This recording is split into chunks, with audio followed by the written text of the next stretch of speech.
Hello and welcome. I'm your host, Elizibar.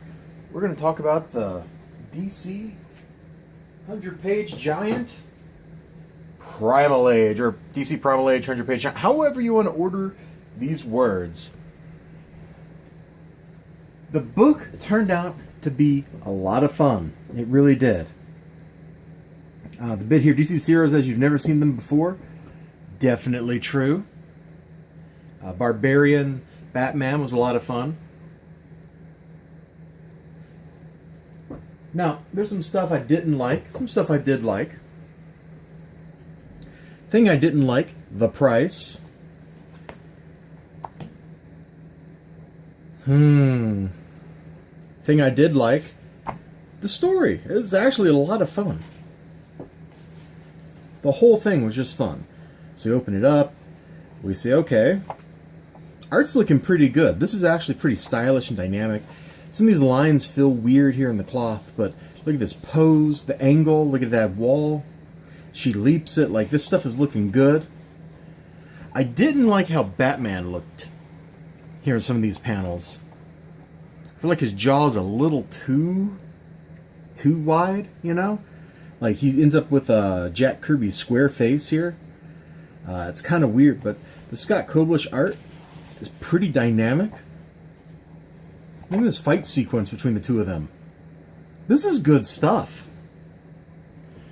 It really is. I hope it looks okay here on the video because I got my window open. I'm letting in some sunshine. It's a beautiful, beautiful day. It's a great day for comic books.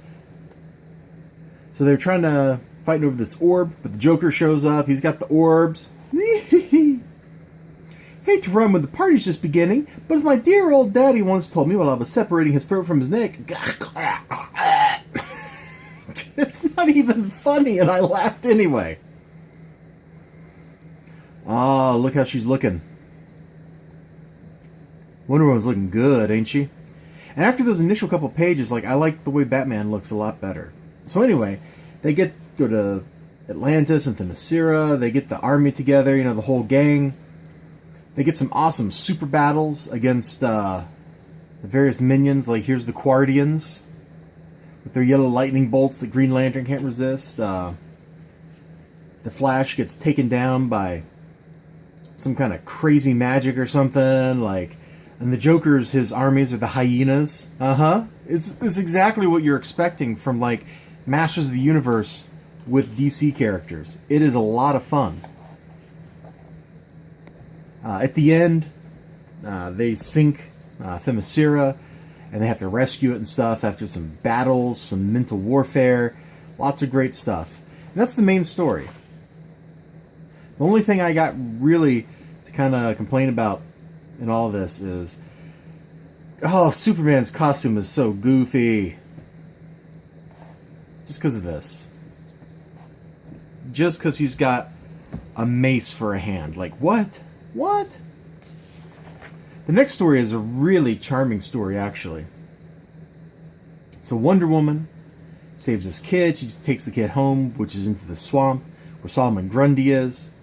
And Solomon Grundy is like the protector of those kids. It's a really touching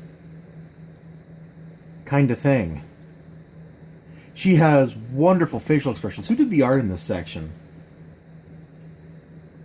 Jerry Ordway and then Wendy Broom Color. Well, you did an excellent job. This section is probably my favorite one for how it looks. Everybody is just so expressive. There's just, it's pretty. Then we get this story. Mr. Freeze, of course, battling a dragon. This is kind of the story of how he gets recruited into the bad guys' ranks. Because look, there's King Shark showing up. Oh.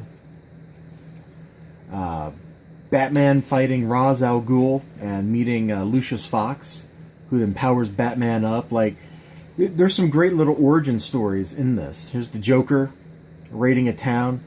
A lot of this felt like it should have been included in comics with the toys. I wish when I bought this I'd paid more attention to the toy line so I could see if there were comic books with them, because if there's not, they're definitely missing an opportunity. That would have been a great way, like that Mr. Freeze story is like perfect to include with the Mr. Freeze toy in like a little 8-page mini comic or something. But this is Masters of the Universe. It's not really DC. I mean, the characters have DC names, they have DC motivations, DC powers, but they're essentially Masters of the Universe characters at this point. This is an 80s Masters of the Universe cartoon with people's faces and names changed. It was a lot of fun to read. It really was. Oh, that's one thing that I thought was pretty cool in the comic. Everybody's got, in all the art, not just here on the cover, but in all of it, they have lines where their costumes are sewn together. I thought that was a great touch. I don't know if that's true to the comic or the toy line, but it had better be. See if I can find a picture of King Shark. Oh, there he is. Looking menacing, ain't he? I've always wanted to be king. There's the Scarecrow. Oh, there's a place where people's eyes look really, really silly. And I'm not sure if it's intentional or not, and I can't find it. I'm not going to flip through this to find it. It was there in the first story. A lot of fun, $9.99 for 100 pages of brand new content. That's a pretty good deal. I mean, I paid $3.99 for this book with 20 pages of new content, and the art's worse, and it was less fun. So, not a bad value.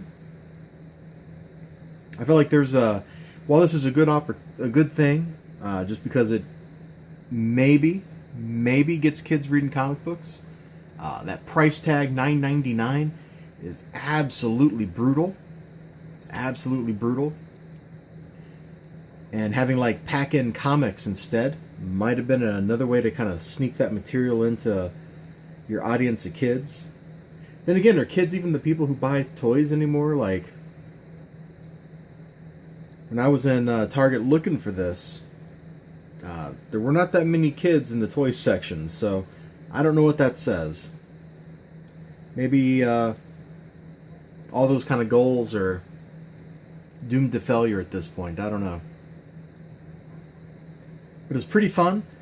Check out Target. It was kind of hard to find in the store because it was on the end cap, not in the toys section. It was in the section next to the toys, right on the edge of where clothing was. It was kind of weird. And I had to go to 2 Targets to find it. So, it is what it is. I saw these going on eBay for, one person was selling them basically for cost, $12.50 plus shipping. I also saw them going for $25, $30. So, I don't know. I wouldn't pay $30 for it. But if you see somebody on eBay selling it for $12.50, they're not making that much money off of it. Oh, man. Oh, it's a little beat up. That's the problem with buying stuff, is it gets beat up. I'll see you guys next time. You have a great day. This was a lot of fun. Some of the art's pretty cool. Some of the art's a little iffy. I can't get over the Batman's jaw in this first part where we see him. If you told me this was Batman, if you took that symbol off his chest or whatever, and you told me that was supposed to be Batman, I'd laugh at you. It's no, that's not Batman. He's got a completely square face.